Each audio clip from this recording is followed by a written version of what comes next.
Morning. Class 10th की maths की class में एक बार फिर से आपका स्वागत है। हम लोग पढ़ रहे हैं क्लास 10th में बहुपद, और बहुपद में द्विघात बहुपद के साथ साथ हम स्टडी कर रहे हैं द्विघात समीकरण की भी। तो आज का पहला हमारा क्वेश्चन द्विघात समीकरण से ही है कि यदि समीकरण 9x² - 12x + k के मूल बराबर हैं तो k का मान ज्ञात कीजिए। इस समीकरण में हमें एक अज्ञात राशि k दी हुई है जिसका हमें मान ज्ञात करना है, और उसके लिए हमें प्रतिबंध दिया हुआ है कि इस द्विघात समीकरण के मूल बराबर हैं। तो द्विघात समीकरण के मूल बराबर होने के लिए क्या होना चाहिए? डिस्क्रिमिनेंट यानी विविक्त कर का मान 0 के बराबर होना चाहिए। तो उसी से हम जो है k का मान ज्ञात करेंगे। तो दिए गए समीकरण 9x² - 12x + k की तुलना अगर हम इसके मानक रूप से करेंगे द्विघात समीकरण के, तो हमें a = मिलेगा 9, b = है हमारा -12x x का गुणांक, और c = है k, और इसी k की वैल्यू हमें निकालनी है।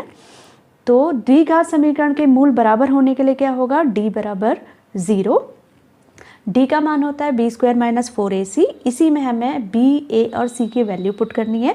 तो नेक्स्ट स्टेप में हमें क्या मिल जाएगा? b की जगह -12 रखेंगे तो -12 का होल स्क्वायर, -4, a की जगह हम 9 रखेंगे तो -4 × 9, और c की वैल्यू है k। तो -12 का होल स्क्वायर -4 × 9 × k = 0 हो जाएगा। इसको सॉल्व करके k का मान निकालेंगे। तो नेक्स्ट स्टेप में क्या हो जाएगा? -12 का होल स्क्वायर यानी 144, 4 × 9 × k को मल्टीप्लाई करेंगे तो हमें मिलेगा -36k = 0, और 36k = हो जाएगा 144, माइनस से माइनस कैंसिल हो जाएगा, और k की वैल्यू आ जाएगी 144/36, यानी k का मान आ गया है 4। नेक्स्ट क्वेश्चन हमारे पास है, यदि समीकरण 3x² - 2kx + 2m के मूल x = 2 और x = 3 हैं तो k और m का मान ज्ञात कीजिए। अज्ञात जो हमारे पास दो राशियां हैं k और m, हमें उनके मान ज्ञात करने हैं, और उसके लिए हमें दिया हुआ है कि इस द्विघात समीकरण के दो मूल हैं x = 2 और x = 3। तो समीकरण को ये दोनों ही मान संतुष्ट करेंगे।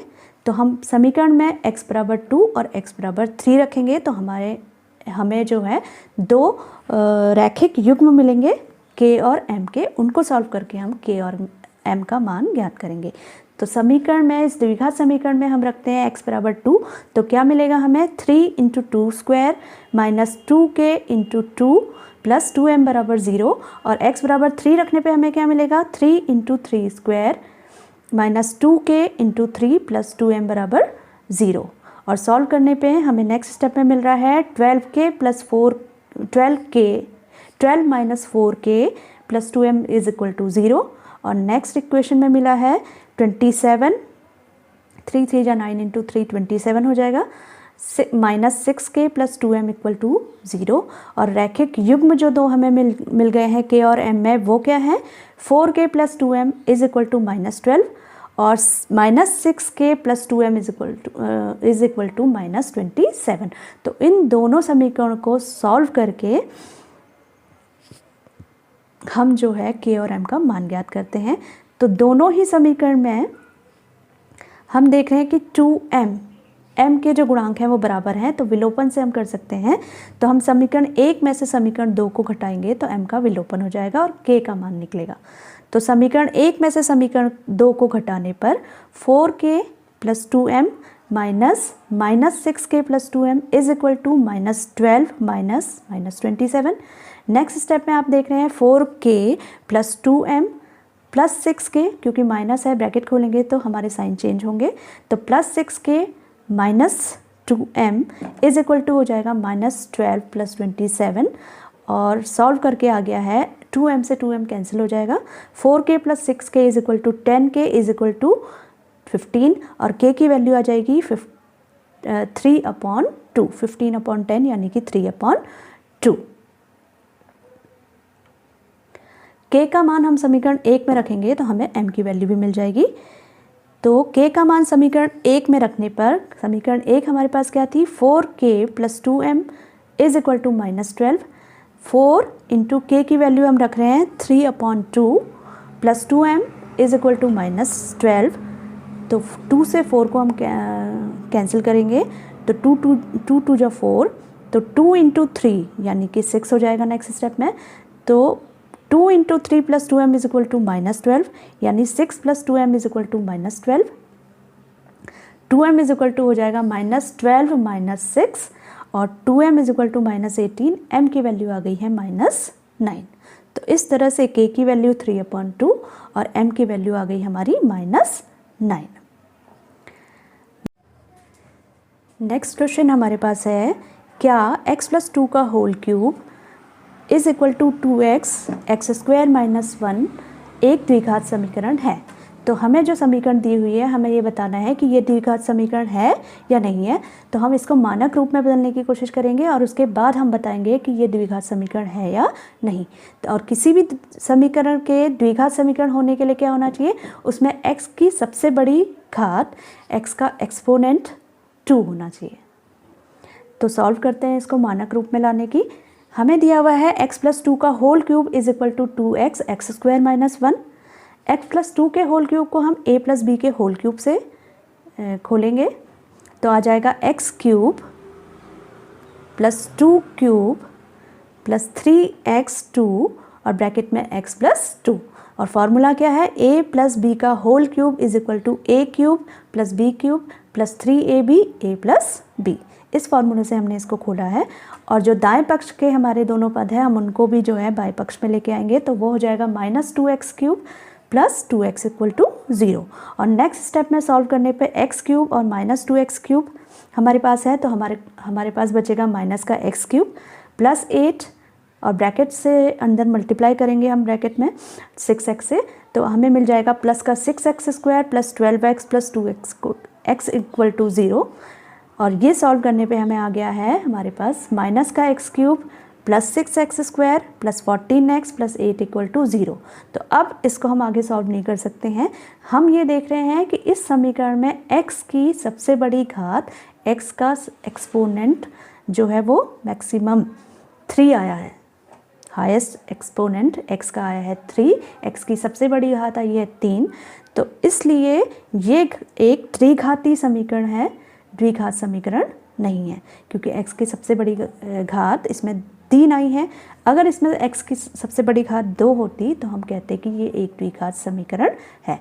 तो इसलिए क्योंकि चर की अधिकतम घात 3 आई है इसलिए ये एक द्विघात समीकरण नहीं है।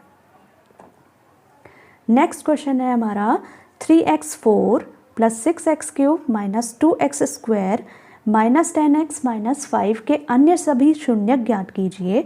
एक हमें बहुपद दिया है ये और इसके हमें सभी शून्यक ज्ञात करने हैं।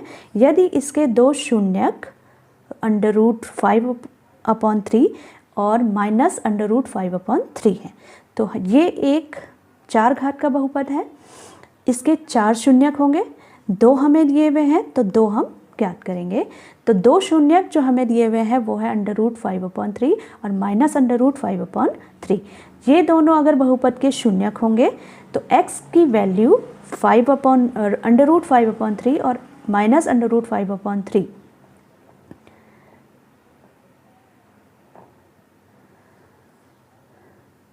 होगी।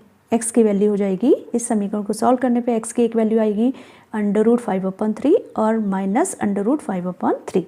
और ये अगर इसके शून्यक हैं तो x -√5/3 और x + √5/3 इसको मल्टीप्लाई अगर हम करेंगे तो मल्टीप्लाई करके जो भी आएगा वो जो है इस बहुपद का, इस 4 घात के बहुपद का क्या होगा, एक गुणनखंड होगा।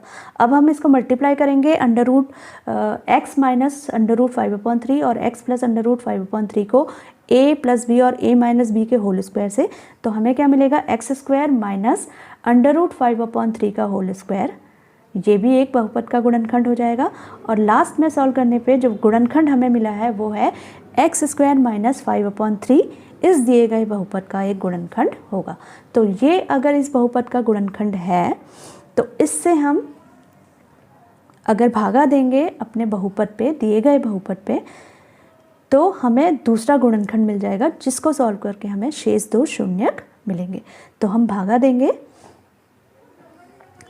तो x² -5/3 से हमें भागा देना है दिए गए बहुपद पे जो कि क्या है हमारा 3x4 + 6x³ - 2x² - 10x - 5 और भागा करना आपने 9th में सीखा हुआ है। सबसे पहला पद हमें लाना है 3x4 और जो भाजक है उसमें हमारे पास x की सबसे बड़ी घात है x²।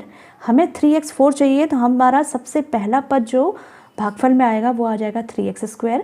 तो 3x² को 3x² से गुणा करेंगे तो आ जाएगा 3x4 और 3x² को भाजक के दूसरे पद से गुणा करेंगे -5/3 से, तो हमें मिलेगा 5x²। इसको सॉल्व करेंगे और माइनस करेंगे, साइन चेंज करेंगे तो 3x4 से 3x4 कैंसिल हो जाएगा, 6x³ आपका ऐसे ही आएगा और -2x² और प्लस के 5x² सॉल्व करके आ जाएगा 3x² और शेष दो पद हम ऐसे ही उतार लेंगे जो कि क्या है -10x और -5। इसी तरह से अब हमें 6x³ लाना है, तो हमें भागफल में क्या मिलेगा, दूसरा पद प्लस का 6x, यानी +6x को जब हम x² से गुणा करेंगे तो हमें मिल जाएगा प्लस का 6x³ और दूसरे पद को -5/3 को हम 6x से गुणा करेंगे तो हमें मिल जाएगा -10x। तो 6x³ और 6x³ जो है क्योंकि साइन चेंज होगा तो कैंसिल हो जाएंगे, तो हमारे पास बचेगा 3x²। इसी तरह से -10x और -10x का साइन चेंज हो जाएगा, प्लस में हो जाएगा तो ये भी कैंसिल हो जाएंगे और हमें मिला है -5। तो अब हमारे पास से जो बहुपद बचा है भागफल के लिए, भाग देने के लिए, वो बचा है 3x² - 5। तो अब 3x² लाने के लिए हमें इस भाजक को +3 से गुणा करना पड़ेगा। तो +3 से जब x² को गुणा करेंगे 3x² और +3 से -5/3 को गुणा करेंगे तो हमें मिल जाएगा -5। तो इस तरह से दोनों ही पद हमारे कैंसिल हो गए हैं साइन बदलने के बाद और हमें शेषफल मिला है 0। तो भागफल में जो हमें आंसर मिला है 3x² + 6x + 3, इस द्विघात समीकरण के हम फिर से गुणनखंड विधि से गुणनखंड करेंगे और उससे हमें शेष दो शून्यक मिलेंगे। तो अब नेक्स्ट स्टेप में हमारे पास द्विघात समीकरण हमें मिल गई है, द्विघात बहुपद मिल गया है एक 3x² + 6x + 3। इसमें मध्य पद है 6 और जो x² का गुणांक है वो है 3 और अचर पद है 3। तो 3 और 3 को मल्टीप्लाई करके जो 9 आ रहा है, इसके हमें ऐसे दो गुणनखंड करने हैं जिनको जोड़ने पे 6 आए। तो 3x², 6x की जगह हम लिखेंगे 6 की जगह 3 + 3 x + 3, ब्रैकेट खोलने पे हमें मिल जाएगा 3x² + 3x + 3x + 3। पहले दो पदों में से 3x कॉमन आएगा तो हमें मिल जाएगा x + 1 और शेष दो पदों में से +3 कॉमन आएगा तो हमें मिल जाएगा x + 1।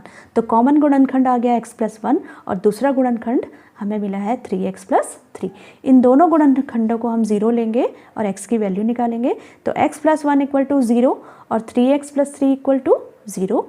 x बराबर हो गया है -1 और दूसरे गुणनखंड से 3x = -3 और x की वैल्यू आ जाएगी -3 और -1। तो इस तरह से पहले दो शून्यक थे √5/3 और -√5/3 और शेष दो शून्यक हमें मिल गए हैं -3 और -1।